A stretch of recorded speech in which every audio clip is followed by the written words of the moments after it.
It's unfortunate. Like, disclaimer out of the way, the apartheid government was absolutely evil and wrong, and I'm absolutely not defending them. But the mindset back then of always building was something else. When they stopped oil exports to South Africa started Sasol. Right. When they stopped selling arms to South Africa because of the... All right, brother, let me welcome you on. Thank you. It's been a while not having a chat with you. So ever since we moved into this mode, I was thinking that actually you're one of the people that I must have on this show. I was very fascinated on how our first interview went. And if you haven't watched that interview, you can watch it on Facebook. It's on YouTube as well, that first interview, because some of the questions that we will be bringing here will come straight from that. So if you want to follow every conversation that we're having at this moment, or you don't want to get lost, you might just watch that one. Our interview on YouTube is the first video that we have posted out of 104 videos so far that got higher views, right? When we look at shorts. So for me, when I was checking the analysis, I was like, it means people actually relate with most of the things that you say. But with my show, what I would normally wish for people that are watching is to find like practical way to change. So we have rebranded now what this podcast or my platform stand for progress. So the reason you are here is to make a progress accessible to anyone else out there, because when people think about becoming better people, they think only certain people are meant for that. If you hear people that have came up from drugs and they overcome the battle of drugs or addiction, they would isolate themselves. Some would isolate themselves. It's because they had this, or it's because they grew up in this place. But I believe, like, with people like you in the community, we can break things down to a point where anyone can be able to apply them. So let me welcome you, brother. Thank you.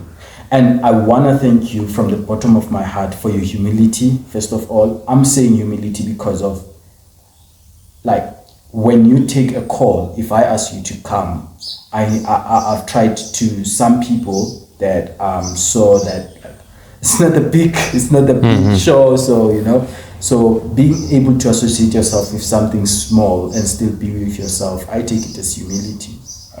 So thank you for that, and thank you for the respect, showing up in time. So we've seen different people coming here, but I can tell you something otherwise. But that's not where I'm at. I'm just at a point where I'm so grateful for your respect and for your humility. You're welcome. To break the ice, I want us to start with the final, like the Springboks, the victory of the Springboks. How was that for you? Like, how was the World Cup for you? It was pretty special, and it was nice being in South Africa for that. You remember with the 2019 final, I was in South Korea, which it was also a good experience because we were in a foreigner bar, and half the bar were Englishmen and the other half were South Africans. So that was nice, but it was nice being in South Africa.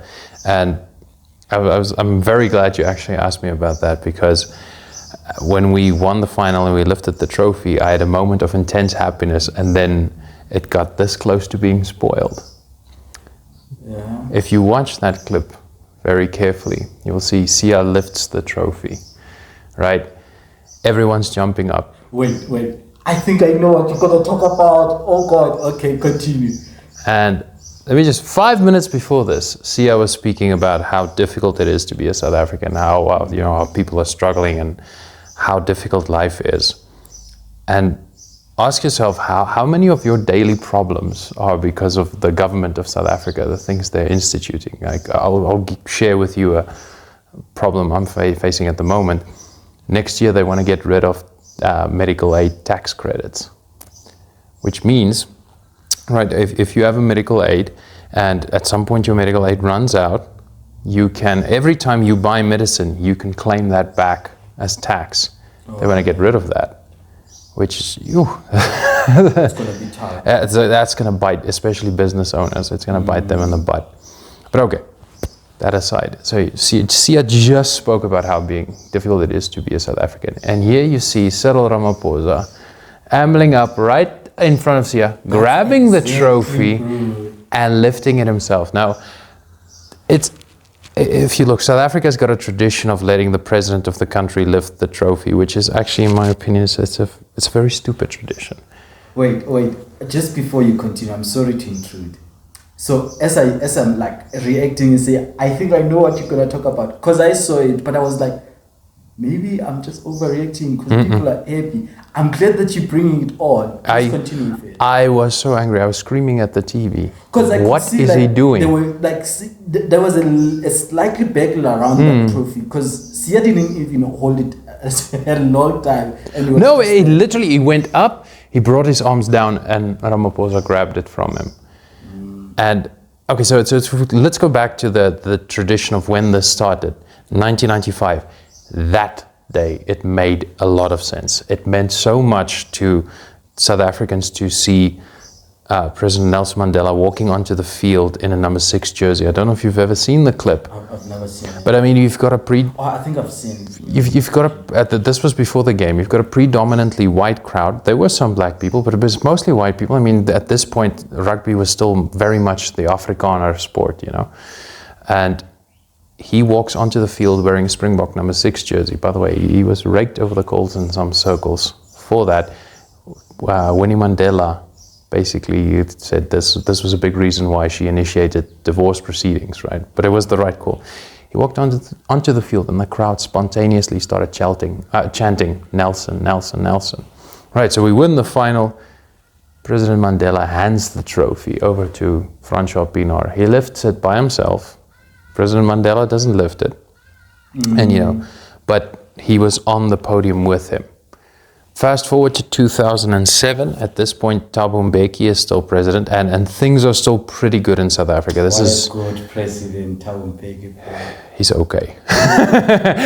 Compared to what we got now, he's okay. But things were certainly still going well. We didn't have load shedding yet. The houses were being built. The economy was expanding. We had a budget surplus. Things were pretty good, and this was 1 year before the big financial crash of 2008. And he was there for the final. He was off to the side. The Springboks lifted the trophy, they celebrated, and then they invited him to come and celebrate with them and also pick up the trophy. And unfortunately, by doing that, they kind of like, oh, this is tradition. So when we won in 2019, Ramaphosa was on stage with them. But he wasn't that obnoxious back then, for some reason. He stood in the background. Now, it's especially galling when you look at that same video clip and you take a look at where Rassie Erasmus and Jacques Nienaber are. Did you know where they were? Straight at the back.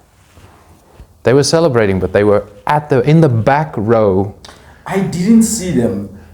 It's because they were in the back. They were celebrating, but they realized this is the player's moment to shine. Whereas Ramaphosa reacted as if this was largely because of him. And I do believe it's a desperate ploy by a desperate president, knowing that the ANC is losing support in next year's elections. I think they're going to get hammered. God, bro, talking about that, because this is like some of the thoughts that ran around my mind. I was like, I think the way he walked on that stage, he walked as a normal person, not as a president. Because how he was actually slightly rushing into it, I was like, I was gonna do the same thing. But it's understandable because I don't have an impact, like a larger impact to change larger number of people. But he acted like a person who just wanted to be seen, that don't forget people exist. You understand? Yeah, but a follow-up question on that, how was this, how was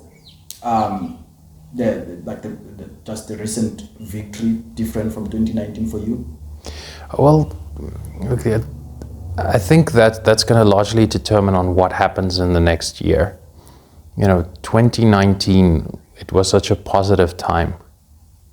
And then the lockdowns happened. God. And that destroyed any semblance of goodwill, any semblance of positivity. It's very difficult to be happy about the Springboks winning the World Cup when your business can't open, when you've just been retrenched, or in the case of Colin Scorza. Don't know if you know that name. Yeah, you mentioned it. Well, in the case of Colin Scorza, being beaten to death in your own backyard by the South African National Defence Force because you had a beer. So it's gonna. These it's are gonna some determine. of the things that disturbed the victory of 2019, like the happiness of it. Yeah, I said to a friend of mine, an Englishman, he actually messaged me and it's like, you guys now you have a holiday and Sia keeps talking about the unity of the country. Is it really that a big a deal? And I said, you know what, for a little bit it is. Because if you look at the scenes from that night when we won, South Africans partying together.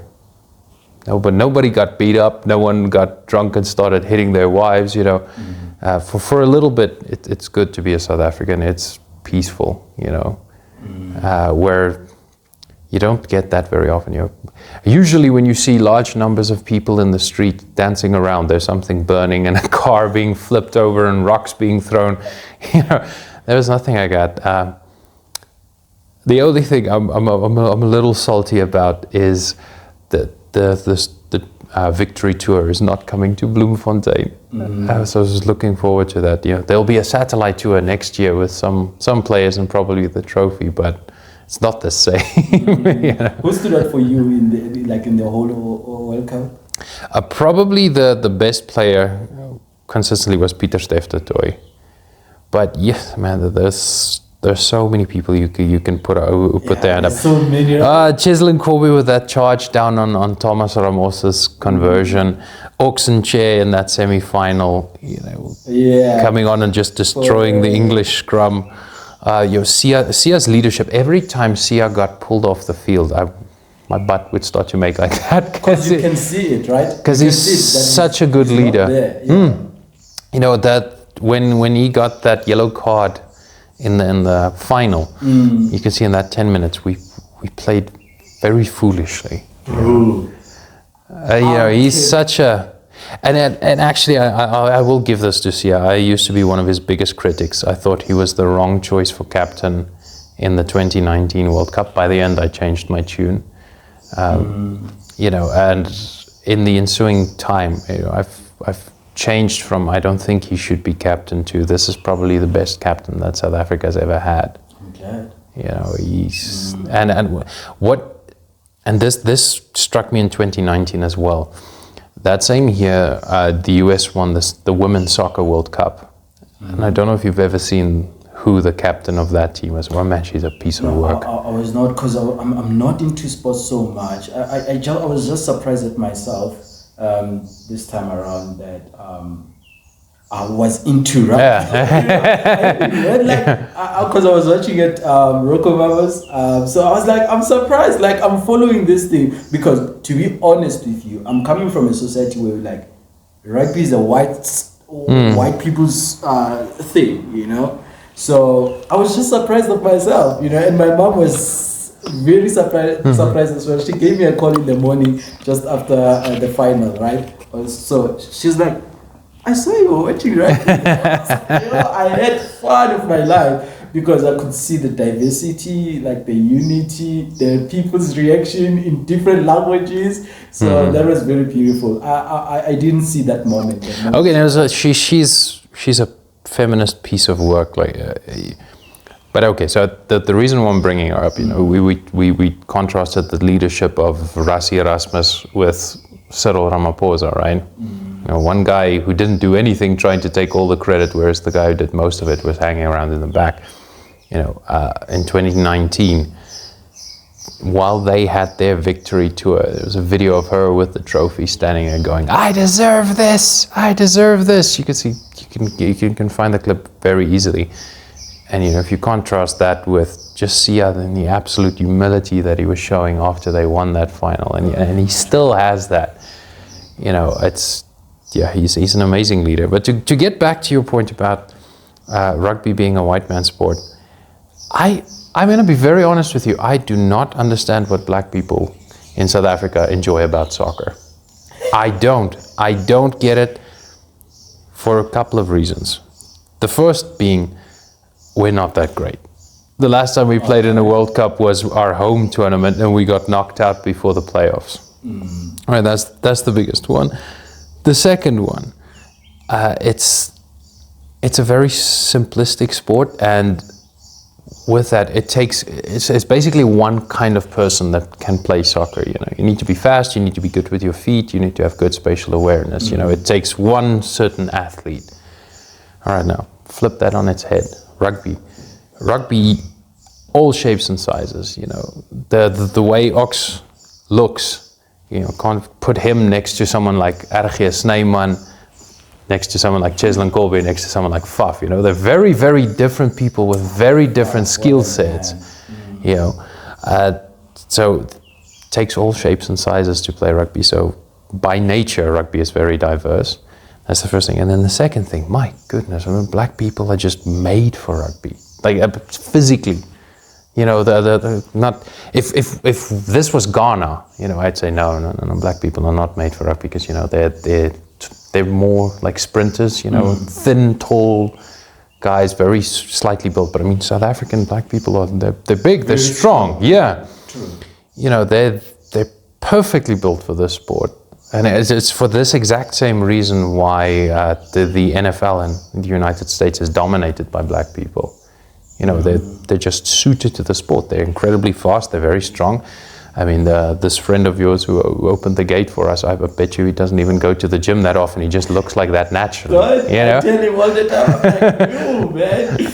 Yeah, true, man. Yeah. But I'm glad that you breaking the love of rugby and like the in and out of it, because I was sitting somewhere and wondering, why is it that, like, why are we only catching up with rugby now? But I know that with some people, I think I'm talking about 20%, it's been awakened on the rugby sports, but people like me are only catching up now. Can you believe, bro? I watched like the last 2 matches of the whole World Cup. Yo. Yeah. You missed quite a journey. And let me tell you how I got to watch them.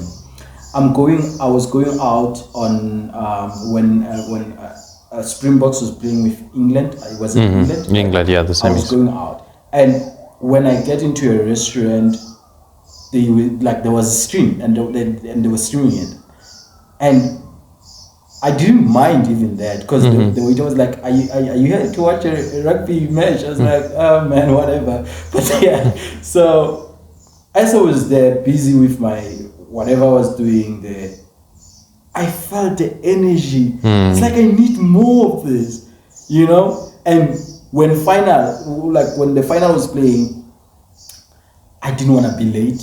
I'm not very good with time management, but I didn't want to be late. I called on an Uber, and it was late, and I ended up becoming very frustrated. I was so surprised on myself with a lot of things, but I've always wondered like why that was the case, where like I would feel like this sport is actually meant for certain people and all that stuff.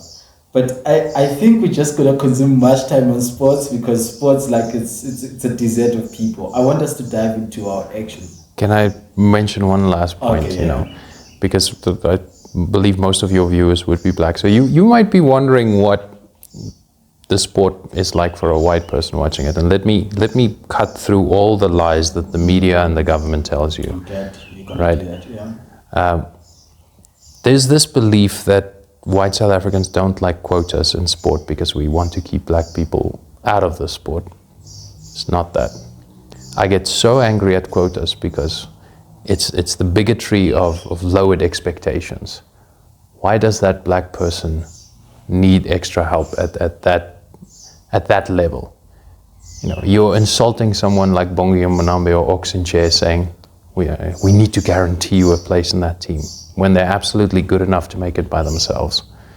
So let me tell you, every single time Makazole Mampimpi or scores a try, or Cheslin Colby scores a try, we cheer for them, and we cherish them, and we love them. Skin color is the absolute last thing we think of. The only thing we care about is, are they good enough to be there? There's one player in that team that I thought, he's there because of his skin color, not because he's the best, and that's Marvin Ori, and he played 2 games. Yeah. No, if it wasn't for Louis de Jager picking up his heart problem, Marvin Ori would not have been in that team.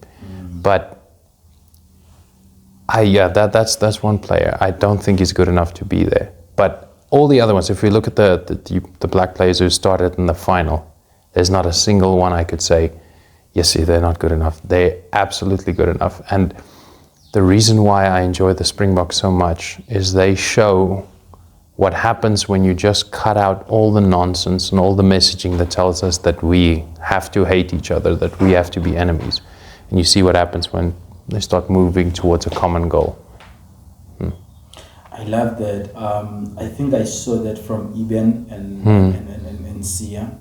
I heard that Eben was a captain at some point, and I think Sia said something like, I don't care about it, not like in those words, but he said I only love to wear a Springbok t-shirt and be on the field. To me, being a captain doesn't mean that much, although it's a big role, but I just want to be in the field. And he said the reason for this is because when I'm on the field, I don't feel like I'm a captain, because everyone is like is a captain. We tell each other, and he was talking about the relationship that they share on leadership with Eben.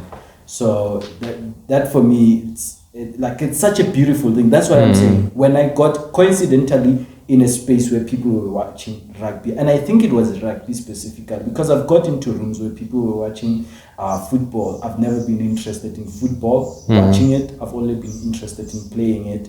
So I didn't get the same feeling. But when I got there in that restaurant at that moment, I felt something different, bro. Yeah, and we were the last people to leave, because like we were just cheering the moment. We're like, oh God. It's so funny that it happened, because the game against England was their worst one. I was so angry. I was like, if we lose this game, we absolutely deserve it. I couldn't believe we actually made it. Right, bro. I want us to dive into some real questions, go for it. Yeah. So, if I have to call you an activist or maybe an advocate, you're a big advocate on people must not be victims of the circumstances. Yeah, you always emphasize that on our conversations, that if people can stand up for themselves. And I know you gave like a very steps on our previous interview. Now I want to get to a point where you're looking at people in general, outside that concept of us being victims of circumstances. What do you think like hold people back primarily in whatever that they want to do? It can be goals, it can be moving forward. In South Africa, oddly enough, I would say the biggest thing holding people back is our state, our government. I don't know if you've ever read Animal Farm. If you haven't, you definitely should. Animal Farm. Yeah, I would say that the 3 books that every man should read is Animal Farm. Actually, let's make it 4 books. Okay. No Ordinary Men. You and I talked about that last time. Previously, yeah. Yeah, about the police battalion. Animal Farm, 1984, both by George Orwell. And the last one would be The Gulag Archipelago by Dostoevsky. Who, you mentioned it. Yes, we spoke about that one as well. In Animal Farm, it's an allegorical story about. It mostly speaks about communism, but you can see it to any totalitarian state, basically. But long story short, the animals rise up in rebellion, chase off the farmer, take over the farm, and then the pigs. Animals, right. The pigs install themselves as the new leaders, and it's supposed to be everyone's equal, all that. And slowly but surely the pigs, as they get more power, they start to get more privilege for themselves and become more powerful, till by the end of the book, the pigs look exactly like the humans, right? And that was the reason why this book's in my mind. Is I was doing this book with one of my students, and I asked him, whose responsibility is it that the pigs are taking over the farm? Is it the pigs?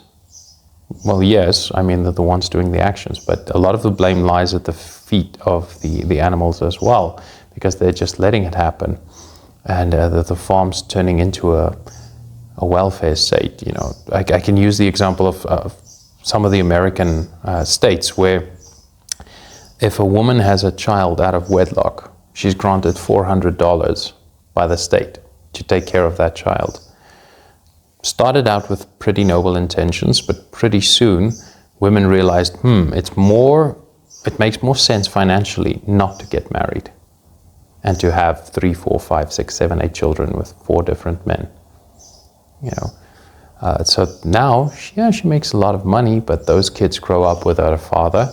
They grow up in a chaotic household, and with one person it's a tragedy. Across a whole community, the community disintegrates. You know, we've got the same problem in South Africa. Cyril bragged last year about having close to 50% of the South African population on welfare. And the reason why he bragged about that is because he's got them. Because if you are one of those people who's living from month to month on a SASSA grant of 350 Rand, and someone tells you, if another party takes over, they're going to get rid of the SASSA grant. Now you're scared, because how am I going to survive? So now you're trapped. You know, our government seems to be doing everything in its power to hold back the individual person from making decisions about their own future. Another one, we spoke about this bill, the Bella Bill, Basic Education Law Amendment Bill. You know, it grants... it frustrated you, I remember. It's granting the state powers that no state should have to regulate homeschooling, to basically the government decides what a school's language policy should be. And you know, the research is very clear, and I think it's a big part of why our current generation of learners are struggling so much, is that the research is very clear. If you want a student to succeed, he needs to receive education in his home language. You know, where a lot of parents send their kids to predominantly English or Afrikaans schools, you know, because the education level is better. Yes, but now, you know, it's very difficult for a child to learn mathematical concepts in his 4th or 5th language. You know, I totally agree with you, 100%. And that link to, I think Nelson Mandela said, it's my favorite quote of all times, like, to reach a person's heart, you gotta speak the language that they understand. So I totally agree with that. And for some reasons, at some point in my life, I realized how privileged how privileged others were to learn some things in their own languages. They try hard where I'm coming from, but you can see that it's very hard. Like, it's very hard. They just, like, what's the right word? They are just embedded in these other languages, but theirs. You know what I'm saying? So before we get into even how can an individual make a change, I want to now come to a point that if things were different, like, what's your ideal what's your ideal country, what's your ideal state of the economy, of leadership, of governance? How would you describe that? Probably minimalistic state intervention. Get the state out of our lives, get the state out of electricity generation, get the state out of our, running our railroads, get the state as far away from our education system as possible. And I believe that 9 times out of 10, the individual will make the best choice, because it's your own life, you know, it's your children. Here's a very, very specific example. It's not my idea, but it is a brilliant idea. It comes from a guy called Sihle Nkubesa, or Big Daddy Liberty. as he's known as a Okay. big guy who follows politics. He had this idea, and it's brilliant.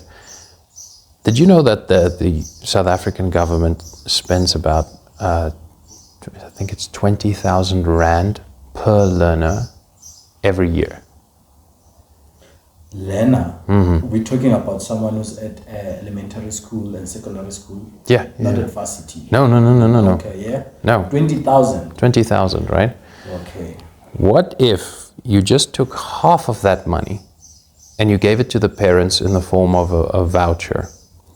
Right? It's not a voucher that you can use anywhere else except for an educational institution. And you tell the parents, this is good at any school. Go choose. Okay, explain that because I don't understand. So you give them a voucher? With 10,000 rand on it, they're not allowed, you can't use the voucher like at a supermarket or anything. You can only use it at a school. So what this means, like you choose a school for your child? Okay. You choose a school for your child. Where does your child go? And what you'll find is automatically the bad schools will dry up and the good schools will start to increase, and the good schools will receive a lot more money because now you can reward them financially. There's the marketplace of ideas. The market is always fair. It doesn't always seem like that, but the market is fair. The market doesn't care what color your skin is. The market doesn't care what your background is. The market cares about two things. Can you deliver? And are you going to make me more money? That's what the market cares. And the third thing the market is brilliant for is determining the value of something. I'll give you an idea. Do you know anything about comic books? Yeah. Okay. Let me not use. Okay, you say you don't know that much about rugby. If I've got two jerseys for you, one is 300 rand, the other one is going for 10,000 rand. Which one's more valuable? Is the one that is going to be 4,000? Yeah, because that's what the market tells you. But if I just hold up two Springbok jerseys, one signed by one team, one signed by the other team, and I tell you which one's more valuable, you'll have no idea, right? But the market value, just by seeing, that one is 1,000 rand, that one's 10,000 rand, that one's more valuable. It might be, this is the 2003 World Cup team that crashed out in the quarterfinals and was a national embarrassment, versus this is the 2023 side. The market tells you automatically what's more valuable. So it would be, South Africa's got too much government. We need to get our government in, and at this point it means getting the private sector involved, and in many ways the private sector is already taking over. It's just going too slow. And because it's moving that slowly, and because the government doesn't want to let go, it's the poor people who are going to get screwed. That's my biggest fear, man. I think that's why I have this this show, because when we talk about money, like I think for the longest time in my life, I just neglected that money is important. And how I got to this point of my life where I see that, oh God, you're limited amounts without money. So I think that the best thing that we can do, or to feel very good about ourselves at some point, is to know that we have done something, and which is what we're doing now, to deliver the information. Because what you're telling me is still drifting around my mind, that a learner, like a government would spend 20,000 on a learner each year. But when you look at the resources, they don't speak that. Yes, they don't speak that. Because I'm going to just give you an example. When I was in high school, my mom bought me a tablet. That was costed us like 900. With that, my results increased very much. So you now imagine if someone is having 20,000 and you say like it's only spent on education. You can afford a tutor.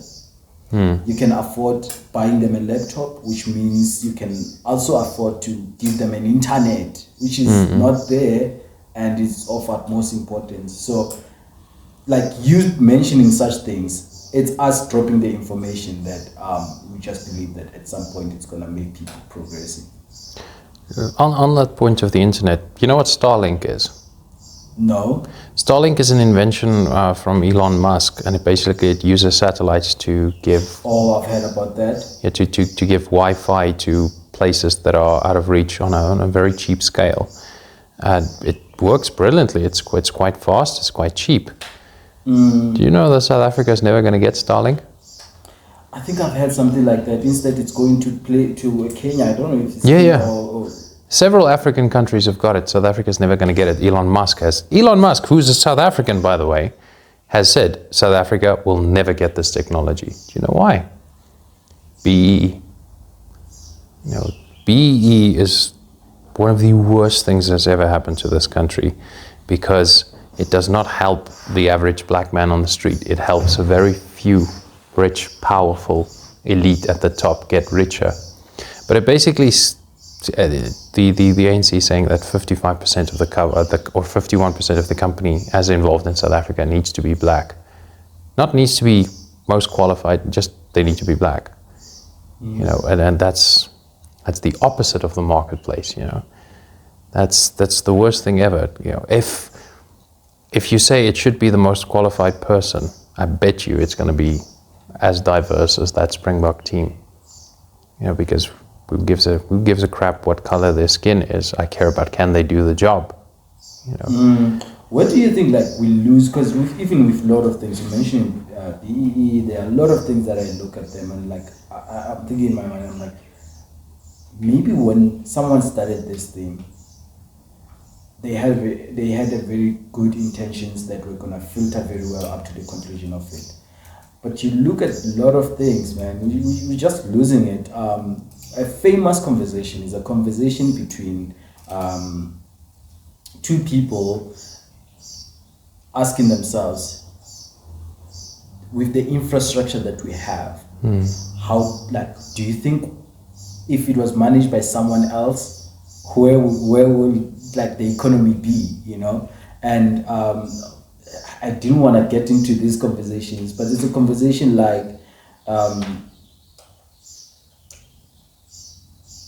after democracy, or as the current government, we have never built anything. We just took over, and how we manage what we took over.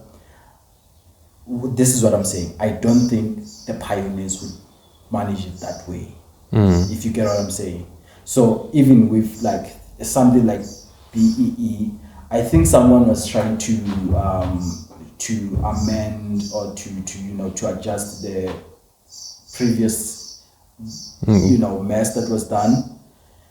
But at some point, money stopped filtering down to an average person down on the ground. It only got there, which is something that we spoke about, and I honestly regret saying that view on that video, because I felt like I was so transparent on that, and people might not like to hear that, which is something the people at the top, they don't care about us at all. It's not that they don't care. They hate us. They hate us. They would kill us if they could. I'm very serious. I've come to that. I've lived in several different countries. I've come to that realization. Doesn't matter where, it doesn't matter which government. Once they get there, something changes in their minds and they hate us. If they could live without us completely, they would. Which doesn't make any sense. You see it, what you're saying, you see it in money. When someone would have so much money stared in their own apartment, but while there's someone out there who is in need of it. So what that looked like, in your words, they could live without us. You see them having much money that we don't have. In other words, they live in a financial world. We are totally extracted. If you understand what I'm saying. Well, to give you an idea, just our politicians, they each live with 1 million rand generators. They don't know what load shedding is. They don't know what it's like to come back at 6 o'clock and to go, I can't feed my family because I don't have power, or to see your child's eyes getting weaker because he has to sit and study by a candlelight. They don't know what that is. Aikona. You know. It's something else, bro. There was something I did. Just wanted to make a point about the infrastructure and moving forward. You know that. Yeah. It's unfortunate. Like, disclaimer out of the way: the apartheid government was absolutely evil and wrong, and you know I'm absolutely not defending them. But the mindset back then of always building was something else. When they stopped oil exports to South Africa started Sasol. Right? When they stopped selling arms to South Africa because of the apartheid regime, South Africa started Arms Corps. And just 10 years later, the other countries were buying guns from us, you know, buying weapons from us. You know, that mindset, it never carried over from one to the other one. You know, our government is trying to do maintenance that should have been done 20 years ago, where we should have been building forward, you know, building for the future. And what they were trying to do is, you know, and this never works, is you cannot guarantee an equal outcome of opportunity. Think about it. If we've got a race, you know, 10 different people in a race, if you want them all to finish at the same time, how do you do that? Well, you're going to have to help some other people, and you're going to have to stop some other people. You know, shoot one in the foot, trip another one. But even then, it's near impossible to get them all to finish at the same time. Instead of going, what can we do to help, you know, at the start, to help people at the start? You know, which athletes can we help with extra training? You know, which athletes can we help with extra nutrition? Our government doesn't do that. They don't focus on this. They just want that outcome of equal outcome instead of equal opportunity. You know, every single time that's been tried throughout history, the results are horrendous. With us, it's rampant poverty. It's a rich black elite at the top blaming white people for everything that's going wrong with, you know, the average black man who's not seeing any of this. This is nothing. If you look at Russia, once they tried to do this, millions of people starved.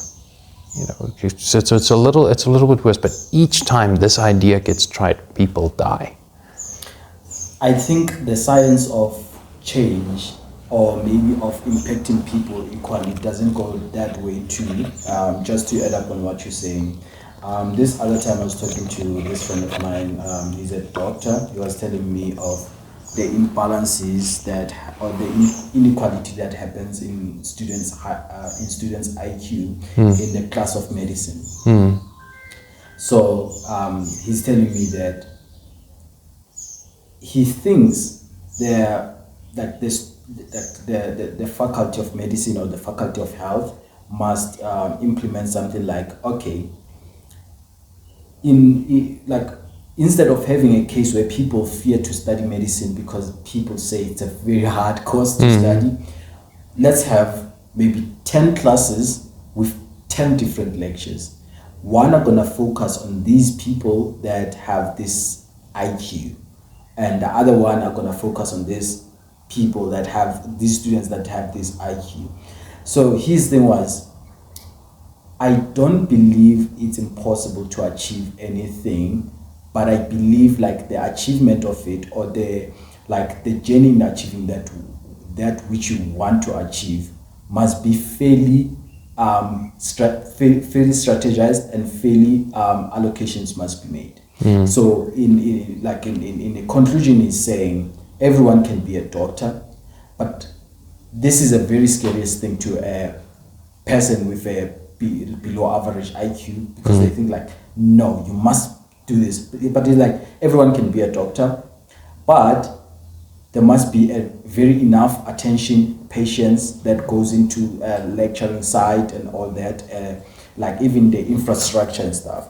He said, because it was like, I think 3 of doctors, and it's just me listening and getting in with them. So I'm like, although you guys are doctors, I've never gone that road, but I think to be a doctor, it only takes a mindset. So this attitude, the reason he explained this attitude is like, nah, it actually it takes a very strong IQ. So he's saying, he's actually agreeing with me. He's like, I think it's a it's a mindset. It's the attitude of the student that the student that will have to say now. In a high IQ class, things are running fast.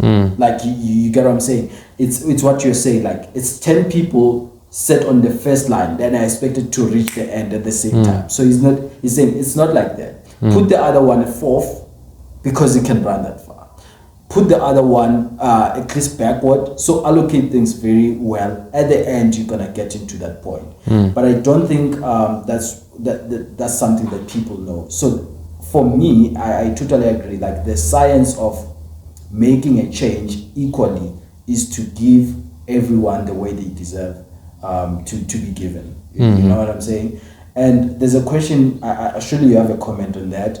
But there's a question that I had on my mind, and the analogy of it is here's the thing.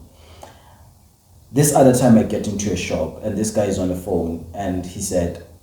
He's saying, I don't have money. Money doesn't grow from trees, you know? And in my mind I was like, even if money was growing from trees, you wouldn't have it. So even if you give people things for the sake of equality, if their mindset is not aligned to that size of things that you're giving them, it's gonna run from them.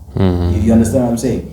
Even if there are money trees, you're still not gonna have money because there are trees for peach, but you don't have peach in your house. You still go to the market to buy. So that's my thing, that when you want to achieve something like equality and you give people, like you say now this one is having 7, now you're gonna give this one 7. Maybe this one is having 7 because they know something that this one doesn't. Do you understand what I'm saying? So it's the same thing that you were saying, that if you judge people based on comparison, equality is nearly impossible. But if you attend them each at a time, for me, I don't think the difference between black and white is maybe money. I think it's the things that maybe white got exposed into and black never got exposed into. And that sometimes, in fact, in most cases, is nothing material. It's something that went into the heart and into the mind. So to bring equality, you must start right there. On that point, you know, I absolutely agree with you that something that is freely given has no value.